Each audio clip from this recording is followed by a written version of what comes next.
Hi everyone, Richard coming at you here from Jeremy's DoMoreLife YouTube channel.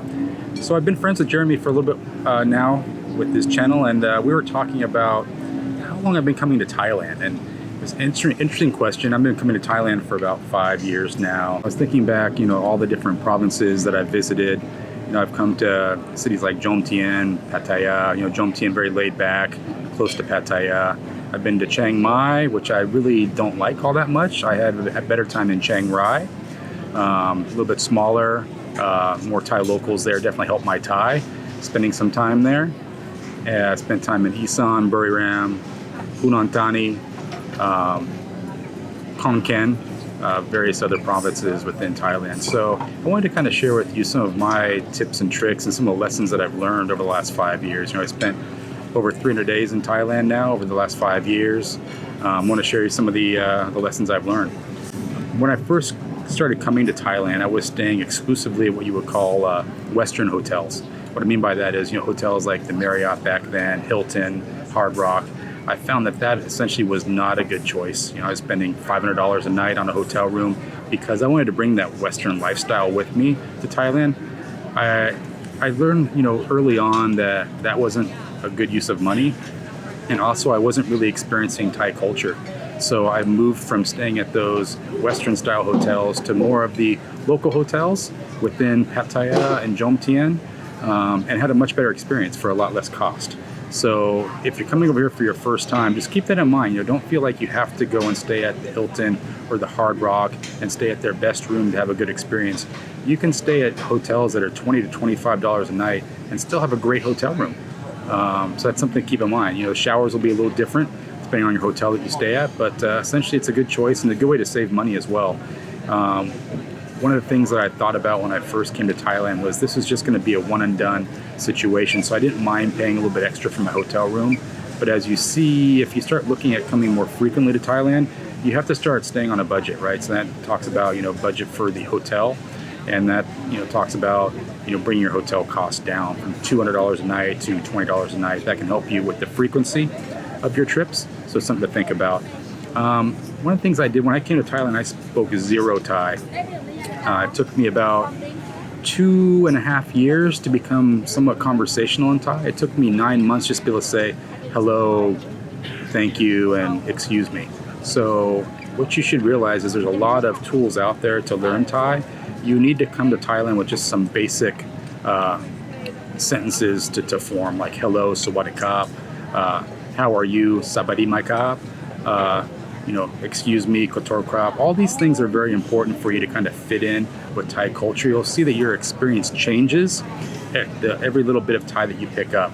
Now I feel pretty confident speaking to Thai people, especially in a restaurant setting, to get what I need.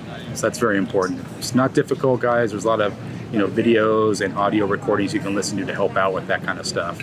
Another thing that I learned the hard way is I do not eat Thai street food. And the reason I say that is, my digestive system is just one that I can't process the spicy food. There's a certain kind of bacteria in the street food that Thais are accustomed to that Westerners are not. Every trip that I come, I always meet at least one Westerner that's going through food poisoning. It'll take them 3 to 5 days, and they can't figure out why it happened until they talk to me. We look back what they're eating, and it's usually due to the street food. So keep that in mind. You're not Thai, so don't feel like you need to come here and eat the Thai food, that street food. It's very inexpensive for a reason. Thai people are used to it. It's 10 to 20 baht for street food, but it has certain bacteria in there that your system can't process. So 9 times out of 10, you're going to come down with some kind of food poisoning there. So I'm often asked, why did I start coming to Thailand? A lot of different countries to go to. So, initially I was looking at going to the Philippines. I was going to go stay at Boracay. I was going to have a wonderful, 10-day vacation. The more research I did on the Philippines, the more unsure I became about that wanting to be my vacation spot. There's a lot of civil unrest going on in the country. I think martial law was happening back then, so I didn't really feel very safe about that. My flight was already booked, but I went ahead and just extended it from Manila to Bangkok, and then from there came to Jomtien. But I'm looking back, the reason I decided to take a vacation is, I was working in the US, 12-hour days, very stressed out. I started having a problem, what they call a tachycardia, which is a racing heart basically, due to the stress that I was experiencing at work. The doctor remember telling me I had to go to the emergency room one day when I was driving around with my mom and sister because it started kicking in. Went to the emergency room. I think I was tacking out about 225 beats per minute, borderline heart attack range, right? The doctor told me you need to get the stress out of your life. At that point, I realized it's time for vacation. I came to Thailand. I remember sitting here at the beer garden, and I was talking to a friend of mine, and I just really felt a sense of peace here. Like this was really a good fit for me. I remember saying to my friend, I'd really like to move here. I'd like to make this my retirement. And that friend of mine laughed at that time. It took me, a good 3 years to figure out why my friend was laughing at me. But, in retrospect, looking back on it now, what it was is all the Westerners that come here talk about moving here and retiring here, but nobody does it. They usually come here once and don't come back, or come here once and come here a year later. So what they were hearing from me was nothing new, right? But I was serious, and I took that back with me after my 10-day vacation and decided that I wanted to come back more frequently.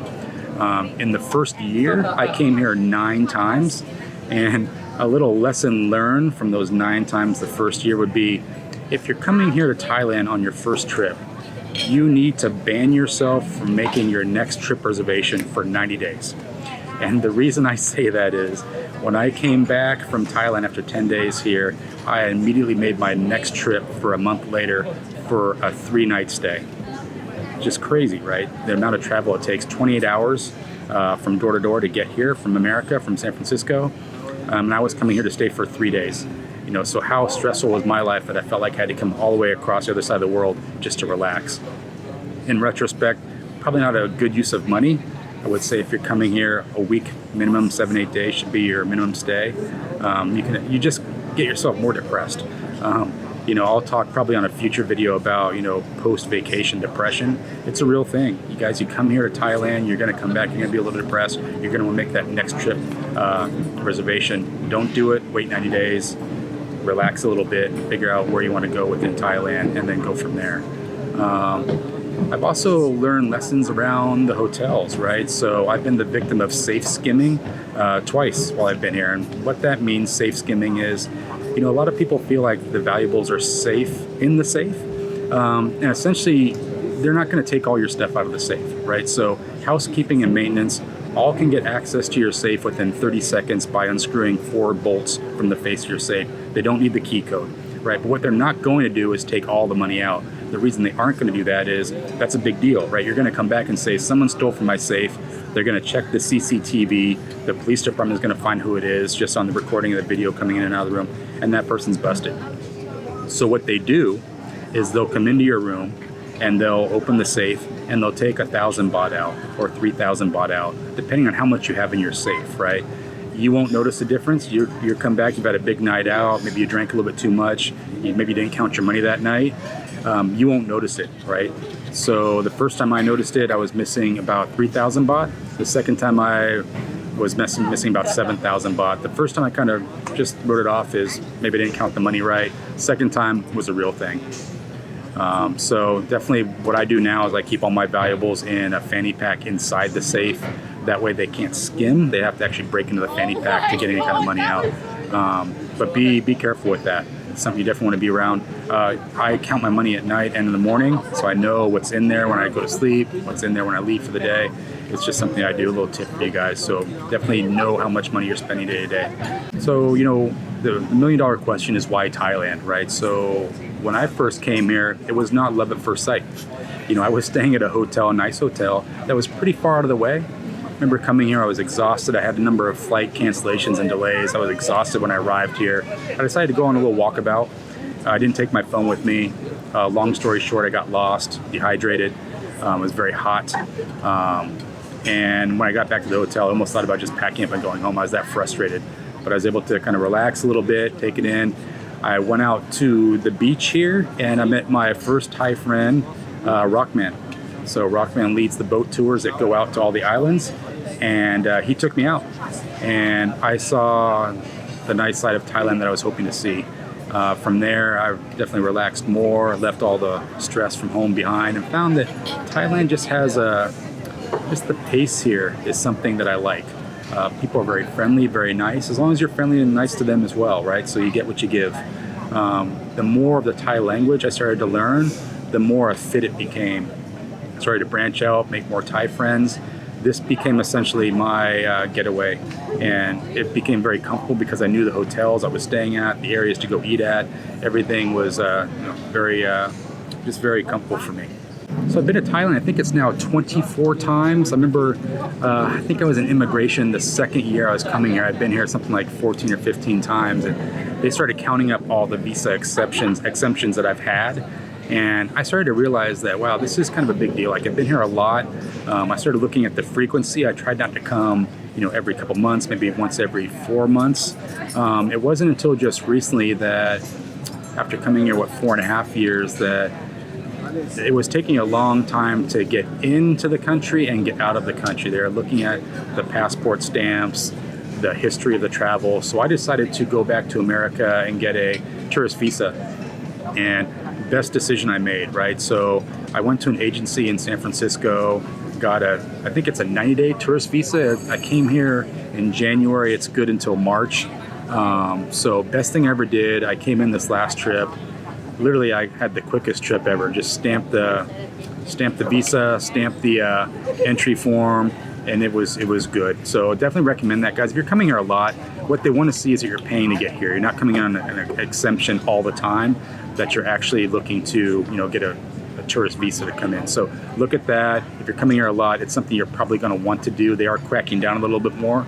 So definitely look at that. So one of the most enjoyable parts about being here in Pattaya and Jomtien is the fact, the nightlife is really very strong here, right? So it's not necessarily the stereotype that comes with coming to Pattaya. It's really more about the friends you can make, the experiences you can have. I've made friends with a lot of people that work in the bars at Thailand, from the bar owners to the bar managers to the bouncers to the people that actually work in the bar as hostesses. So that's one of the most enjoyable parts, is coming back and visiting my friends, right? So I think that's one of the best parts of being here. It's just a sense of feeling comfortable, no issue with safety. I have been to the Philippines a couple of times and never felt safe there. That's something I definitely feel safer here than anywhere I've vacationed at before. So one of the things you want to avoid when you're coming here, and especially taking part of the nightlife, is, you don't want to bring your Western attitude here, the ego that, listen, I have a lot of money in my pocket, pay attention to me, this kind of thing. Thais aren't impressed with that. They're not impressed with money, belongings, materialistic things that the Westerners bring. What they want is, they want someone to be nice and honest and, more humble. So one of my tips for you is, when you come into the nightlife here, it's to smile more. It's one of the first things I realized was really helpful for me. The more you smile in front of the managers, bar owners, this kind of thing, the better service you're going to get.